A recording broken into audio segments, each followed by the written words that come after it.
ഇതാ വഴിയല്ലേ? ആത്തണ്ടായിരുന്നു പരിപാടി. അമ്പലത്തിലൊരു വഴിപാടിന്റെ കാര്യം പറഞ്ഞു. വഴിപാടായിരുന്നല്ലോ, നല്ല കാര്യമായിട്ടായിരുന്നല്ലോ. തോന്നിയസം പറയരുത്. തോന്നിയസം കാണിച്ചിട്ട് ആ പാവം ജവാന്റെ ഫോട്ടോയില് മാലിട്ട് ചന്ദനത്തിലെത്തിക്കണോ അല്ലേ? പുരുഷേട്ടനെങ്ങാനും അറിഞ്ഞാ പിള്ളച്ചന്റെ ഫോട്ടോയില് മാലിട്ട് ചന്ദനത്തിലെത്തിക്കേണ്ടി വരും. വീട്ടിൽ വെച്ച് ചതറിക്കും. നാട്ടുകാരെ വിളിച്ചു കൂട്ടിട്ട് മോൻ എന്ത് കിട്ടും? എനിക്കൊന്നും കിട്ടില്ല, പിള്ളേച്ചന് കിട്ടും. നല്ല അസല് പൊതുക്ക്, വലിയ നിലവിലുള്ള ആളല്ലേ, എല്ലാരും ഒന്ന് അറിയട്ടെ എന്ന്. നീ എന്റെ മാനം കളയരുത്. നിനക്ക് എന്ത് വേണേലും ഞാൻ തരാം. എന്ത് തരും? എന്ത് വേണം? അച്ഛന്റെ കയ്യിൽ നിന്ന് കള്ളക്കണക്കെഴുതി വാങ്ങിച്ച കുരുടിമുക്കിൽ 25 സെന്റ് സ്ഥലം. അയ്യോ മാധവ, അത് അതെ എഴുതി തരൊന്നും വേണ്ട. അവിടെ ഇത്തണം എനിക്ക് വിത്തിറക്കണം.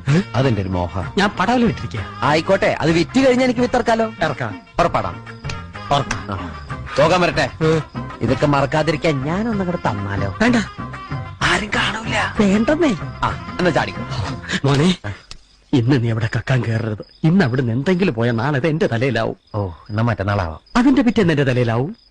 സ്ഥിരാണല്ലേ? ചാടിക്ക.